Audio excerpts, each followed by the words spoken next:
50,000 men, say that again, 50,000 men. The Sassanid Persian Empire, the most feared military machine on the face of the earth, is marching on the Roman frontier. They are armoured from head to toe in iron and steel. Their horses are armoured. Their lances are so long the Romans called them kontos, barge poles. Their elite cavalry, the Savaran, the Persian armoured knight class, have not lost a major battle against Rome in over a generation. They are unstoppable. And standing between them and the total destruction of the Roman East, one man. He is 25 years old, maybe younger. He has never commanded an army in a major pitched battle. His infantry is undertrained, demoralized, and terrified. His cavalry is outnumbered 2-1. His officers are begging him to retreat inside the walls of the fortress city of Dara and wait it out. But he doesn't retreat. He doesn't hide. Instead, Flavius Belisarius, this kid from the frontier, walks out onto that burning Mesopotamian plain, looks at 50,000 Persians across the field and says, "I'm going to fight you right here, and I'm going to win, not with more men, not with better weapons, not with a miracle from God, with his mind." What Belisarius is about to do in the summer of 530 AD will not just win a battle, it will rewrite the rules of warfare. It will reshape the balance on Rome's eastern frontier, and it will brand his name into history as one of the greatest battlefield commanders who ever lived. This is the Battle of Dara, and nothing about it was supposed to happen. Buckle in. Before we go any further, if you're the kind of person who wants the real story of history's greatest battles, the tactics, the blood, the genius, then you are in the right place. Hit that subscribe button right now, smash the like, and ring the notification bell. This channel is built for people who want to understand how wars are actually won and lost. Don't miss a single video. Now, back to Belisarius. To understand why the Battle of Dara is so extraordinary, you need to understand the world it was born into. Because this wasn't just a border skirmish. This was a clash between two of the most powerful civilizations on Earth, and one of them was losing. It is 530 AD. The Eastern Roman Empire, what historians would later call the Byzantine Empire, is in crisis. For over a century, Rome's eastern frontier has been a bleeding wound. The Sassanid Persian Empire, ruled by the mighty Shah, the king of kings, has been hammering that frontier relentlessly, pushing deeper into Roman Mesopotamia with every generation. Rome has been losing. Battle after battle, campaign after campaign, the Persians have been winning. The Roman military machine that once made the world tremble has rotted from the inside. The old disciplined legions, the iron fist of Augustus and Trajan, are long gone. What's left?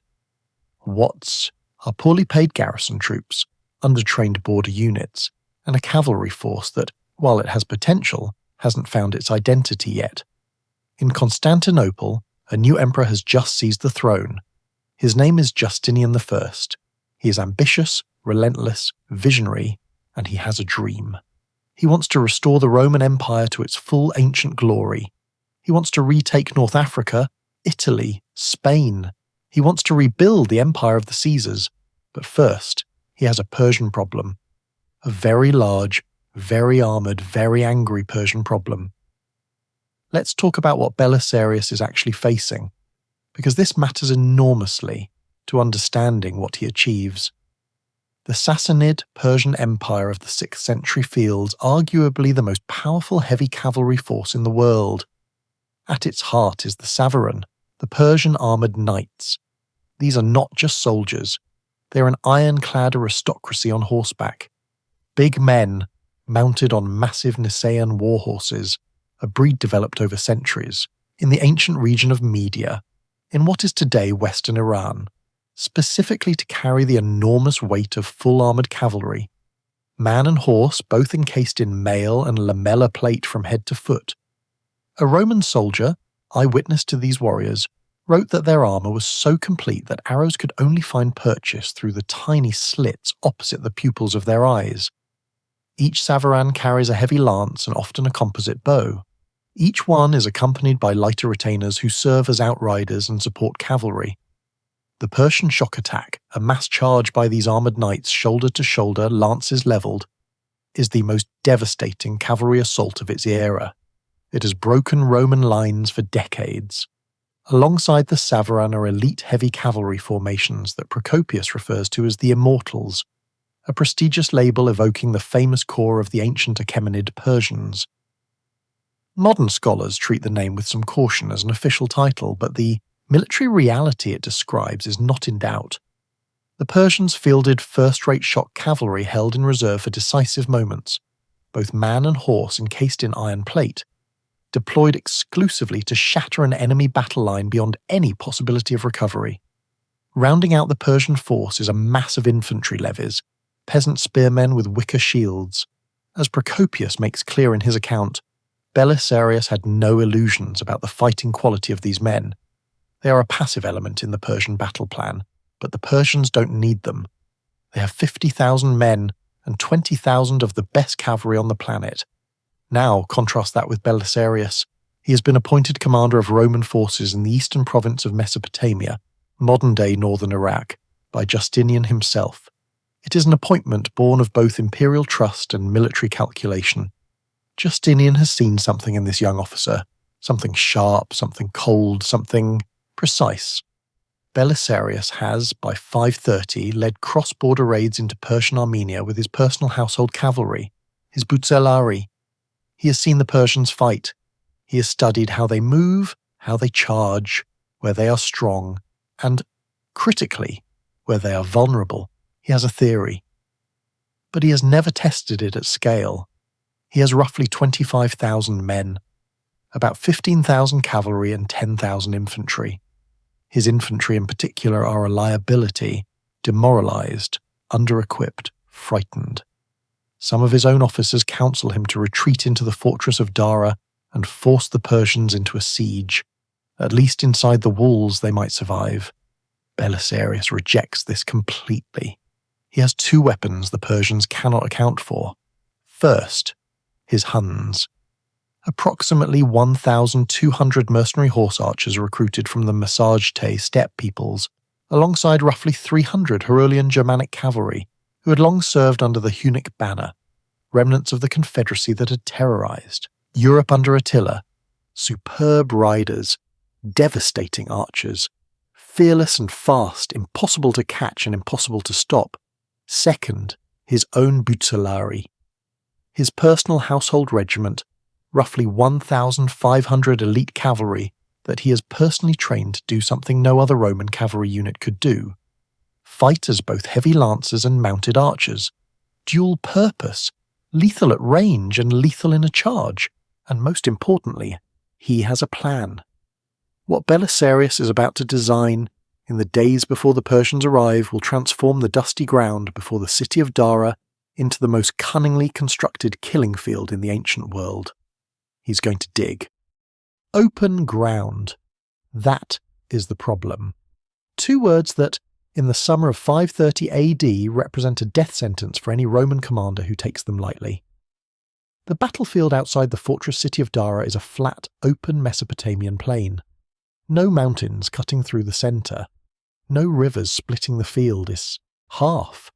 No forest to anchor a flank or conceal a reserve. Just flat, baked, sun-hammered earth stretching out toward the Persian horizon. And on that flat, baked earth, the largest Persian army to march on the Roman frontier in a generation is coming straight at you. But before we talk about the ground, you need to understand the full weight of what Belisarius is inheriting when he rides up to Dara and takes command. Because the problem is not just the terrain. The problem is history. Centuries of it. Baked into the stones of every ruined Roman camp between here and the Euphrates. Rome and Persia had been grinding against each other for nearly 600 years by the time Belisarius arrives at Dara. The rivalry goes back to the Parthians, the first great Iranian empire to push back against Roman expansion in the east.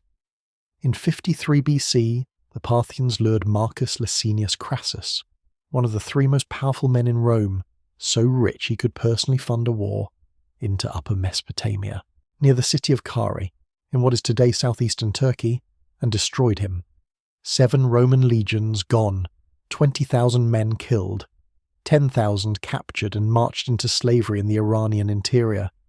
Crassus himself killed during the chaotic retreat that followed.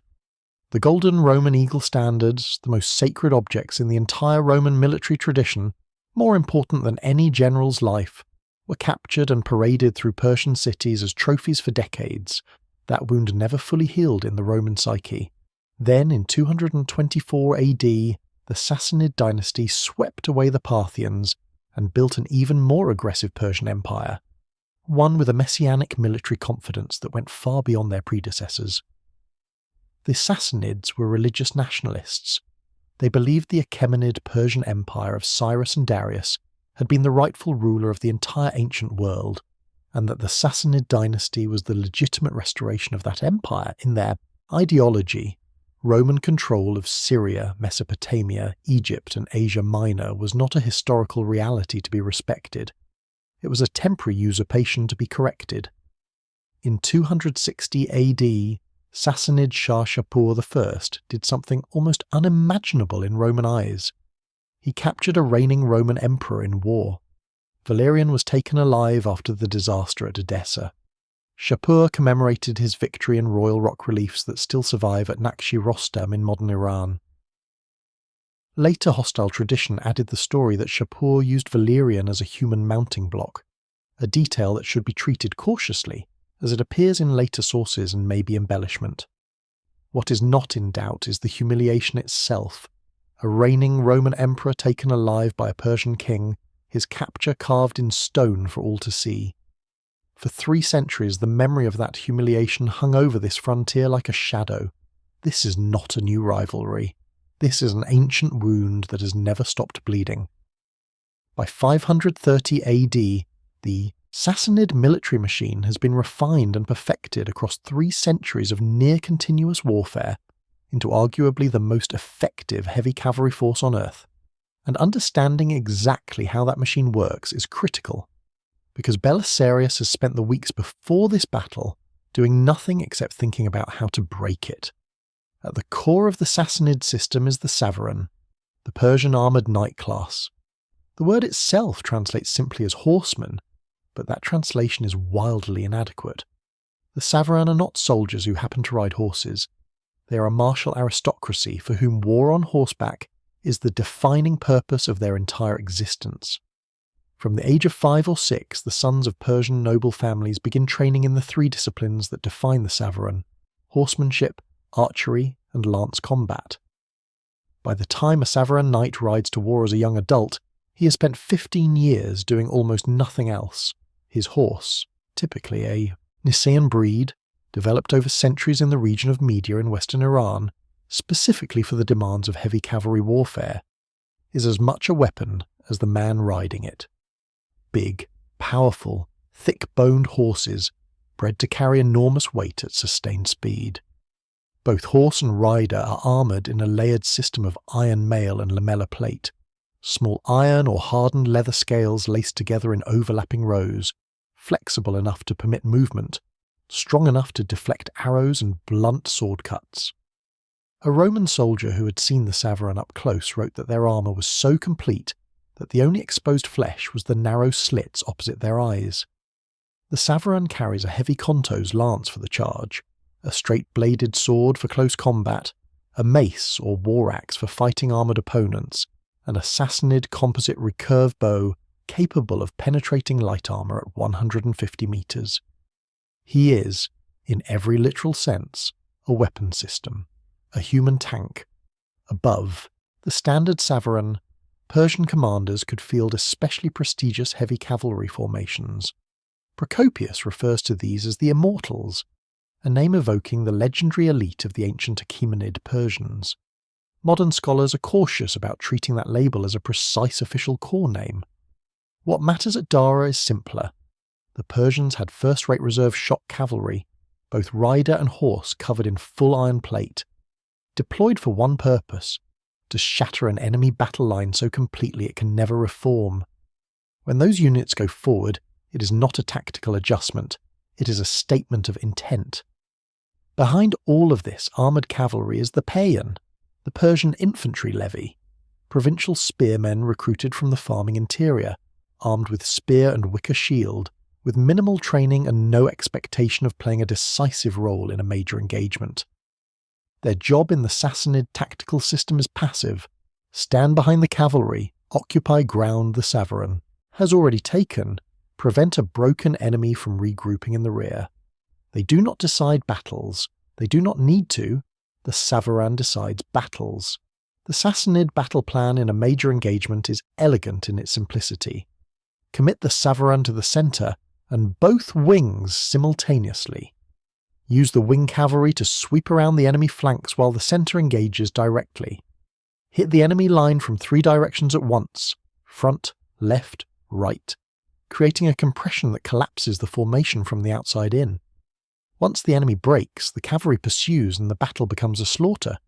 Rome has faced this formula repeatedly across 2 centuries and has only occasionally found an adequate answer for it. More often, it has failed. On open ground, against the full weight of the Sassanid cavalry mass moving in coordinated 3-directional pressure, a Roman army of this era has no reliable counter. Now enter the Persian commander at Dara, Firuz, also recorded in some Latin sources as Perozes, a senior Sassanid general, experienced, confident, commanding a force that will grow to 50,000 men across the 2 days of fighting. He has no particular reason to fear Belisarius. He has every reason to expect a quick Roman retreat into the city walls or a swift Roman collapse in the open field. The contempt Firuz feels for the Roman army opposite him will become fully visible once the 2 sides exchange letters, but it is already present in how he approaches the confrontation. He arrives, surveys the Roman position, and waits for his reinforcements without urgency. He has no doubt about the outcome. He is not a man who expects this to be difficult. Now understand who is receiving that message. Belisarius is approximately 25 years old, born probably around 505 AD, most likely in the Thracian region, modern-day Bulgaria, along the Roman frontier. His origins are humble. Procopius, who knew him for 15 years and wrote extensively about his life, says almost nothing about his childhood, which in the ancient world almost always means there was nothing prestigious to say.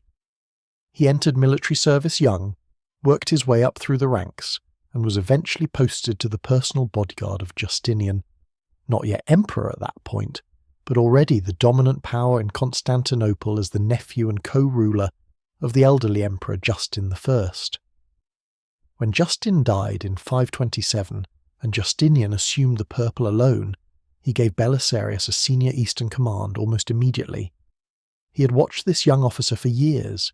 He had seen something in him that he had not seen in any of his other generals. Something cold and precise and restlessly inventive. He made a calculated bet. By 530, Belisarius has been raiding into Persian territory with his Busalari, his personal elite cavalry regiment, gathering intelligence on how the Sassanid cavalry fights. He has watched the Savaran operate at close range. He knows their doctrine deeply. He knows they are irresistible in their prescribed role. He also knows they are inflexible. The Savaran are built for a specific kind of battle. Open ground, room to maneuver, space to build momentum. Deny them that environment and their entire tactical system loses its engine. This is the idea that Belisarius has been building toward for months. He does not have more men. He does not have better cavalry. He does not have a miracle. What he has is a theory that if you engineer the ground correctly before the battle, you can turn the Persian doctrine against itself. You can make their greatest strength useless. You can funnel 50,000 men through corridors so narrow and so cleverly shaped that their numbers become irrelevant. You can transform an open killing plain into a machine specifically designed to destroy the Sassanid war system piece by piece. His 25,000 men are the raw material, the trench will be the weapon. But let's be honest about those 25,000 men for a moment, because the gap between them and the Persians is not just numerical, it is qualitative and it is severe. His infantry, roughly 10,000 men, are limitane, border garrison troops, part-time soldiers responsible for manning frontier forts between conflicts, paid irregularly, drilled infrequently, equipped with whatever the provincial treasury can scrape together. They carry spears, round shields, and lead-weighted darts called plumbatai, a cheaper, lighter replacement for the devastating pilum of old Rome. Everything about them reflects an army optimized for cheapness rather than battlefield effectiveness. At Dara, they are pulled from multiple different shattered units following the recent Roman defeats in the Caucasus. They are not just undertrained, they are demoralized. Many of them have already seen the Savaran charge in person. They know exactly what it looks like from the receiving end. Procopius records that Belisarius spent the days before battle drilling these men personally in archery, giving them a ranged role specifically so they would never have to absorb a direct cavalry impact. That detail alone tells you everything about the confidence he has in his foot soldiers as a shock force. His cavalry force, roughly 15,000, is better, organised in layers of quality. The bulk are standard Byzantine medium horsemen, lance, sword, composite bow, capable fighters. But in a direct shock engagement against the Savaran on open ground, they are outmatched. They are lighter, their horses are smaller, they cannot generate the same crushing momentum in a charge. Meeting the Savaran head-on means absorbing the first impact, losing cohesion, and then facing a second charge before the line can reform. That is an attrition fight Belisarius cannot win. His two elite assets are what make the entire plan possible. The first is his Hunnic allied cavalry, approximately 1,200 Massagetae horse archers, supplemented by approximately 300 Herulian Germanic cavalry operating as a separate fast-strike unit under their own commander Pharus. These men are the finest mounted archers alive.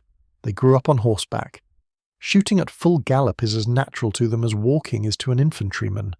They can execute the Parthian shot, firing backwards at full retreat, with the same casual precision that a Roman soldier demonstrates standing still on a target range. They are fast, unorthodox, almost impossible to catch, and devastating in a hit-and-run role. They are also psychologically unpredictable to the Persians, who are accustomed to enemies that stand their ground and absorb a charge. The Huns do not stand their ground for anything. The second elite asset is his Bucellari, roughly 1,500 men personally recruited, paid, equipped, and trained under his direct command. Dual-purpose heavy cavalry, capable of fighting as lancers and as mounted archers. They carry both the Contos and the Hunnic composite ball. They are organised into smaller units capable of independent tactical action. They have been in combat together. They follow Belisarius with the kind of personal loyalty that only comes from a commander who has trained alongside them, eaten with them, and ridden into Persian territory with them on cross-border raids. These 1,500 men are the sharpest instrument in his hand, and he will hold them in reserve, hidden, ready, until the exact moment they can do the most devastating possible damage. So now the full picture is complete. 25,000 men on one side, 50,000 on the other. Shaky infantry, capable but outmatched medium cavalry, and two elite mobile units totaling roughly 3,000 men that represent the actual cutting edge of his entire plan. A contemptuous Persian general who expects to be inside the city walls before nightfall, and a flat, open, featureless plain that, on paper, gives every advantage to the side with more cavalry. His own officers are unanimous. Fall back inside Dara, close the gates, force a siege. The Persians will eventually leave. Survival guaranteed. Belisarius refuses, completely, finally, without hesitation. He refuses because survival is not the objective. The objective is to change this war. Justinian needs a real battlefield victory, not a siege defended, not a retreat conducted in good order, a genuine open-field victory against the Sassanid field army, fought in plain sight, in a way that cannot be explained away or dismissed. Without that, the eastern frontier remains a perpetual liability. Persian confidence keeps growing, and Justinian's dream of western reconquest, retaking North Africa, Italy, Spain, remains impossible because you cannot launch a campaign of conquest in the west while your eastern border is actively collapsing. And personally, Belisarius is not built for passive defence. He is not a man who waits. He is a man who decides. He has a plan. He has spent weeks developing it. He knows exactly what he is going to do, and every hour of delay is an hour closer to 50,000 Persians arriving at his doorstep. He calls for the engineering tools. He calls for every available man with a strong back and no fear of hard labour. He walks out onto the plain in front of Dara and he starts measuring the ground. Distances, angles, cavalry movement corridors, fields of fire. He calculates where the Persian charge will come from, where they will try to sweep the flanks, and exactly what they will do when they find that the ground in front of them is no longer what they were expecting. He is not going to fight this battle on the Persian timetable. He's going to build the battlefield first on his own terms, and then invite the Persians to walk into it. The shovels go into the earth. The Persians are 2 days away. Quick one before we get into the battle plan. If you use public Wi-Fi at all cafes, airports, hotels, your data is exposed. NordVPN encrypts your connection, hides your IP, and covers up to 10 devices on one account. Takes 30 seconds to set up. I use it, I recommend it, and right now there is a deal running. Big discount on a 2-year plan plus 4 extra months free. Link is in the description. Go grab it, then come straight back. Because what Belisarius builds next is the reason this battle is still being studied 1,500 years later. Most generals look at a battlefield and ask, how do I fight on this ground? Belisarius looks at the plain in front of Dara and asks a completely different question. How do I change this ground before anyone fights on it? That single difference in thinking between accepting the battlefield and engineering it is the entire difference between a Roman defeat and one of the most brilliant tactical victories in ancient military history. Let's start with what the ground looks like before Belisarius touches it. The plain in front of the city of Dara stretches out flat and open between 2 low ranges of hills on either flank. The hills themselves are modest, not steep enough to prevent cavalry movement, but prominent enough to define the outer edges of the battlefield. Between those hills, the open ground runs roughly 2 miles wide. Plenty of space for the Sassanid cavalry to form up in depth, build momentum and execute their standard 3-directional assault, centre push, left sweep, right sweep, with room to spare. It is, in other words, exactly the kind of terrain the Savaran were bred and trained to operate on. Wide, flat, open, no surprises, perfect for the charge. Belisarius intends to make it completely unrecognisable by the time the Persians arrive. His first decision is the trench, but not a simple straight trench dug across the field. Every army in history, from the Egyptians to the Macedonians, has dug straight defensive ditches across a battlefield when they needed to slow an enemy advance. Firuz has seen that before. Every Persian general has seen that before. A straight trench is a known quantity. You find the weakest point, you concentrate your heaviest cavalry there, you punch through. A straight trench is a speed bump. Belisarius is not building a speed bump, he is building a machine. The trench he designs has a specific and highly deliberate geometry. Procopius describes a central straight section with right-angle cross-trenches cut at either end, and then 2 long straight sections extending forward from the outer ends of those cross-trenches toward the Persian lines. The result is not a simple curve, it is an angular system with 2 critical corners where the trench changes direction. Those corners are not just structural features, they are fighting positions. They are the exact spots where Belisarius will station his best mobile troops, ready to pour through passageways in the trench and hit any Persian unit that pushes forward along the flanks, striking them from the inside from a direction they are not watching, at the moment when they are most committed and most disordered. Now let's talk about why this trench system matters, because this is the heart of everything Belisarius is doing, and here we need to be careful. Procopius gives us the layout in practical terms: a central straight trench, right-angle cross-trenches at the ends, and long straight sections extending outward from there. What he does not give us is a modern chalkboard lecture about psychology, so we should not pretend we can read every thought in Firuz's mind.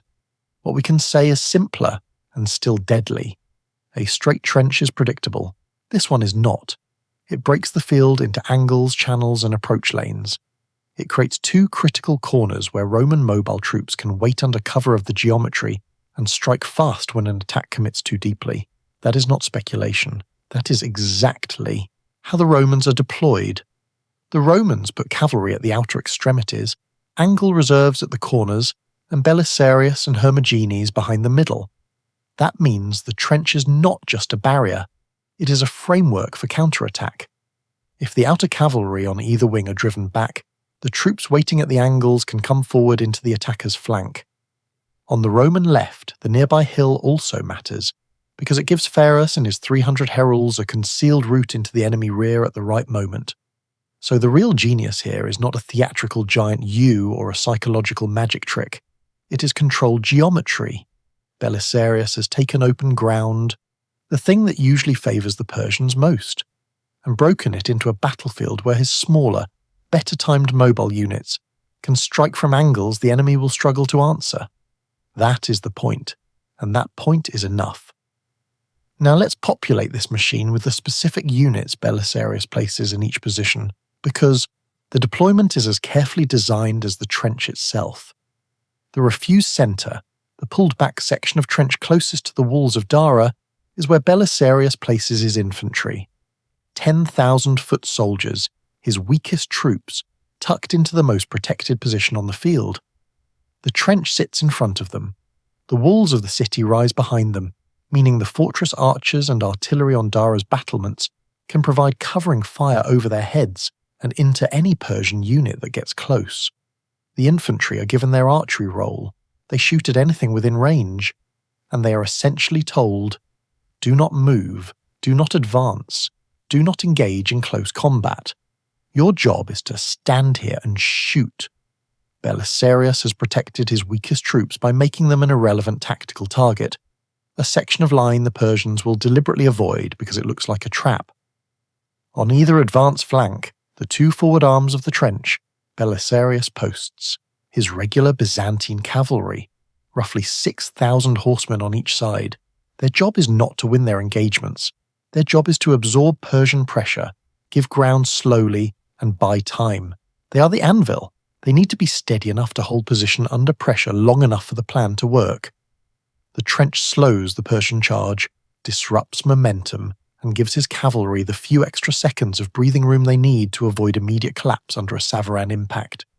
At the critical angles of the trench, those corners where the cross-trench meets the forward extensions, Belisarius places his Hunnic allied cavalry, two separate bodies, each approximately 600 men positioned at the two corners of the trench system. The Huns at the angles serve three simultaneous functions. First, they can fire arrows forward across the trench at Persian cavalry approaching the flanks. Second, when the Persians push forward and expose their interior flank, the Huns are already positioned exactly at the point where that interior flank becomes vulnerable. They do not have to travel far. They are already there, waiting. Third, they can cross through the passageways in the trench and hit Persian cavalry from the side at the exact moment the Persians are most committed to their forward push. A sudden swarming attack by 600 Hunnic horse archers hitting a Savaran unit in the side while it is pushing into a trench crossing is a genuinely nightmare tactical problem. The Savaran are built for a frontal charge. They are not built for being shot at from 45 degrees while moving forward. In the hills on the left flank of the Roman line, hidden completely from Persian view, Belisarius conceals the 300 Herulian cavalry under Pharos. Their job is the most dramatic in the entire plan: total ambush. They wait. They do not engage in the preliminary skirmishing. They do not show themselves. At the specific moment when the Persian right-wing cavalry, Pityaxis' force pressing against the Roman left, has committed fully to its push and believes it has broken through, the heralds will charge out of concealment and hit them from the rear. Not the side, the rear. A completely unguarded direction, from troops nobody knew were there, arriving at the moment of maximum Persian commitment and minimum Persian flexibility. And finally, behind the infantry centre, Belisarius places himself at the head of his 1,500 Butulari, the ultimate reserve. He keeps them in the very centre of his position, equidistant from both flanks, able to move in either direction through the trench crossings at maximum speed. They are the fire brigade. Wherever the critical moment develops, wherever one Persian assault has pushed through, and is closest to unravelling the Roman line, that is where the Bucellari will appear, led personally by Belisarius, hitting the exposed Persian interior flank like a precision strike. 1,500 of the best cavalrymen in the Eastern Roman Empire, dual-armed with lance and bow, trained for exactly this kind of aggressive close-range counter-assault. They are his final argument, and he holds them until the moment when deploying them will do the absolute maximum damage. Look at this position as a complete system, and what you see is not a defensive line. It is a trap with multiple springs. The infantry draw the Persians away from the centre. The trench disrupts the charge. The angles enable the counter. The Huns ambush the interior flank. The heralds ambush the rear. The Bucellari deliver the coup de grace. No single element works alone. All of them work together, timed to the specific sequence of how the Persian attack will unfold. This is not defence. This is predation. Now the Persians arrive. Firuz rides up to Dara with approximately 40,000 men in early summer of 530 AD and surveys the Roman deployment. He's not ready to commit immediately. He's a cautious man and a professional. He wants to understand the position better before he throws his cavalry at it.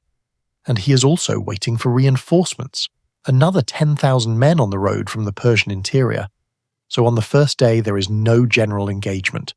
There is skirmishing along the trench line, and on the Roman left a Persian detachment presses Buzes and Pharos hard enough to make them give ground briefly before the Romans turn and drive them back. Then come the famous champion duels. Andreas, Baucis's bath attendant from Byzantium, kills first one Persian challenger and then another. Small actions in military terms, but not small in morale. By nightfall, both armies pull back and wait. On the following day, the Persians receive the 10,000 men they had summoned from Nisibis.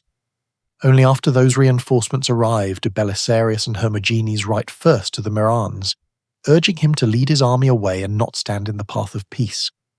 The Persian answer is contemptuous. Roman promises, he says, are easy to make and hard to keep. Belisarius and Hermogenes write back again. Then comes the line everyone remembers. The Mirans answers that the gods will bring the Persians into Dara on the morrow, and that the bath and lunch should be made ready for him inside the fortifications. That exchange matters because it fixes the sequence clearly. First day, skirmishing and duels. Next day, Persian reinforcements arrive, then the letters.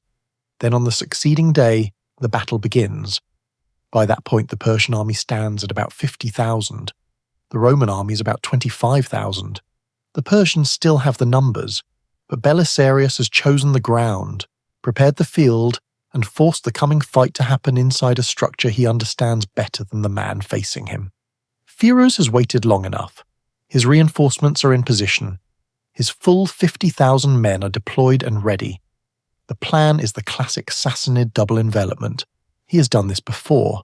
Everyone in his army has done this before. The Romans have never been able to answer it. He has no idea what Belisarius has been building.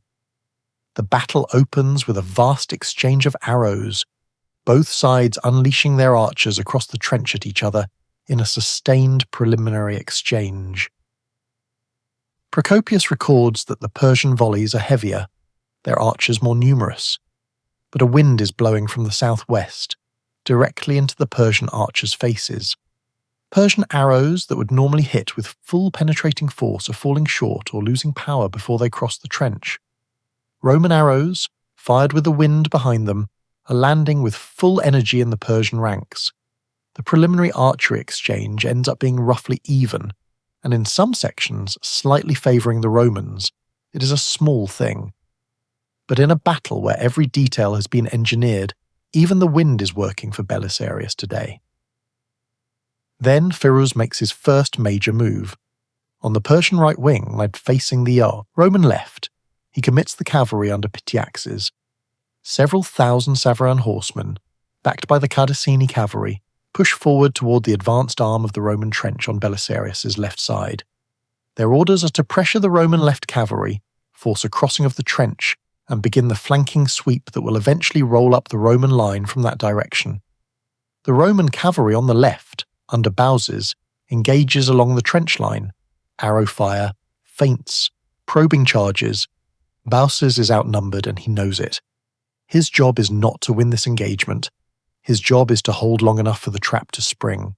He starts giving ground, slowly, in stages, pulling his cavalry back under Persian pressure while maintaining enough cohesion to avoid a rout. The Persians push forward. They are crossing the trench. They are advancing. And then the first spring of the trap fires, the Persian right under Pityaxes, with the Cadiceni fighting there in strength, pushes hard enough to throw the Roman left into real danger. Baucis's men are being driven back. In an ordinary battle on open ground, this is the kind of moment that can become a rolling collapse. Then Belisarius's preparation begins to pay off. First Pharos and his 300 heralds come down from the high ground and get into the Persian rear. Procopius is explicit about this. They make a remarkable display of valour, especially against the Cadiceni. That rear pressure lands first. Then Sunicas and Aigan, commanding the 600 Massagetae at the angle, charge in at full speed against the Persian flank. Now the men who had been pursuing the Roman left are suddenly under pressure from front, flank and rear. The effect is immediate. The Persian right loses cohesion and breaks. The Romans on this wing join together in the counterattack, and the slaughter is severe. Procopius says not fewer than 3,000 Persians fall in this first major action, while the survivors escape only with difficulty back to the main line. So the first major Persian attack fails. One trap sprung, one Persian assault broken, but the battle is not over. It is only changing shape. The Murranes now shifts weight to the other side. Procopius says he secretly sends a large body of troops to the Persian left, and with them all the so-called immortals. Belisarius and Hermogenes see the move.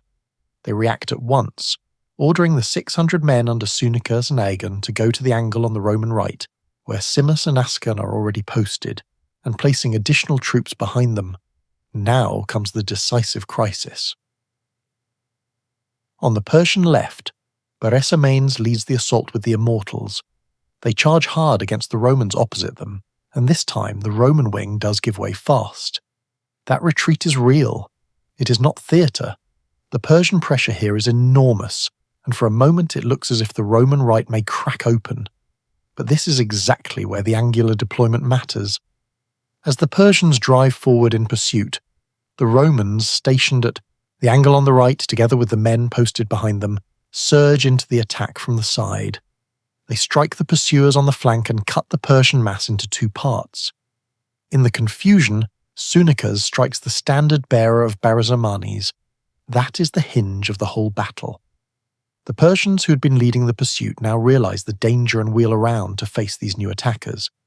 But in turning to meet the flank threat, they expose themselves to the Romans who had been retreating and now turn back into the fight.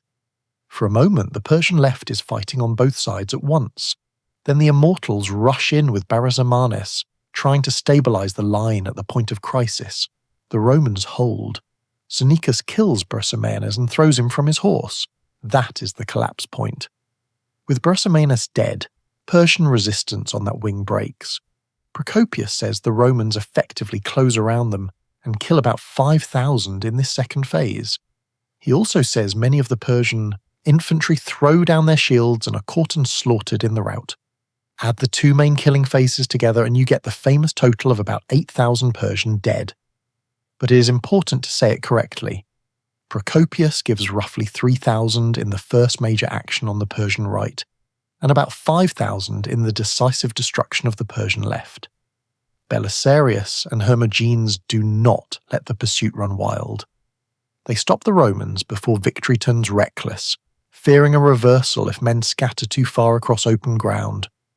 That restraint preserves the win cleanly. The battle is over. When both phases of the killing are combined, approximately 8,000 Persian dead. The senior Persian field commander Barzamanes killed in the fighting, his left-wing cavalry destroyed around him. The elite heavy cavalry Procopius calls the immortals shattered beyond immediate recovery. And the largest Persian field army assembled against the Roman eastern frontier in a generation, broken and fleeing back across the Mesopotamian desert in full retreat. For a general in his mid-20s fighting his first major pitched battle, in command of an outnumbered, demoralized, undertrained force against the finest heavy cavalry on earth, this result is not just a military victory, it is a statement, it is a declaration, written in Persian blood on a dusty plain in Mesopotamia, that the rules of engagement on this frontier have permanently changed. Let's be precise about what Belisarius actually achieved at Dara, because it's easy to summarize it as the Romans won and miss the depth of what happened. First, he won without a numerical advantage.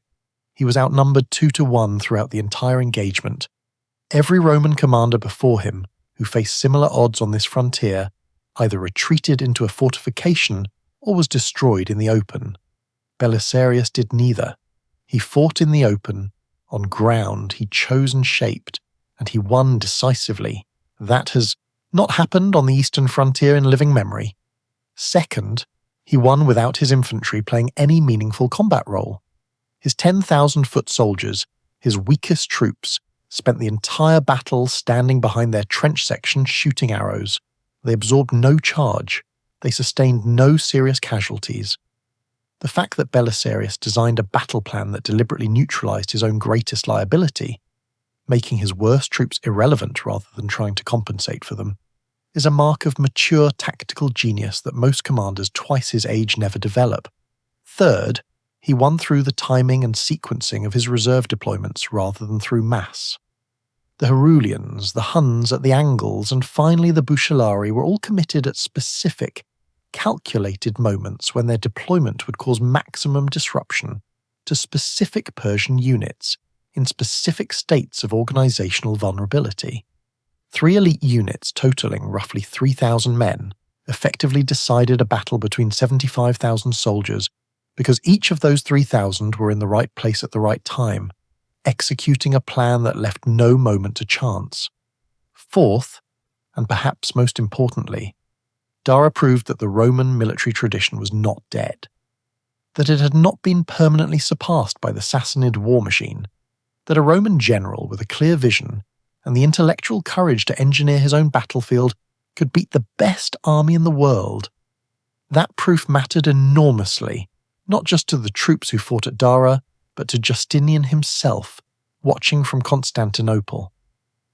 This battle did not just protect the eastern frontier, it gave Justinian permission to dream bigger. Within 3 years of Dara, Justinian launched the Vandalic War, the campaign to retake North Africa from the Vandal kingdom. Who did he send? Belisarius.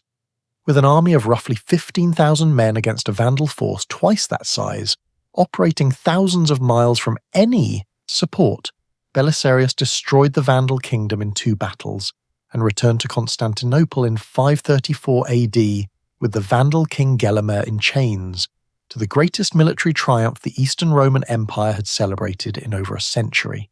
Then Italy. Then the Gothic War.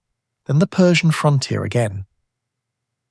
Campaign after campaign, impossible situation after impossible situation, Belisarius delivered results that no other commander of his era could have achieved with comparable resources. His entire career is a series of battles where the numbers are wrong, the odds are terrible, the supply lines are stretched beyond reason, and he wins anyway. Because he does not fight the battle in front of him. He designs the battle he wants to fight and then forces the enemy to walk into it. But Dara is where it begins. Dara is where the template is set. Dara is the battle where a general in his mid-20s, with no family name and no inherited prestige, stands in front of the greatest military power of his age with an outnumbered, shaken army and proves, definitively, permanently in a way that history has not been able to argue away in 15 centuries, that tactical genius beats raw power, every time, without exception, if you know what you're doing. Procopius, who saw all of it firsthand, who rode with Belisarius for 15 years across 3 continents, and who knew his flaws as intimately as his brilliance, makes clear throughout his account in the history of the wars that what decided Dara was not numbers, not equipment, and not luck. It was the quality of one man's planning, the general who understands his enemy's doctrine, his own force's limits, and the geometry of the ground beneath him. That general does not need more men. He needs only enough men and enough clarity of mind to execute what he has already decided. That is the lesson of Dara. That is the lesson of Belisarius. And 1,500 years later, in every staff college and military academy where tactical doctrine is studied and debated, that lesson has not aged a single day.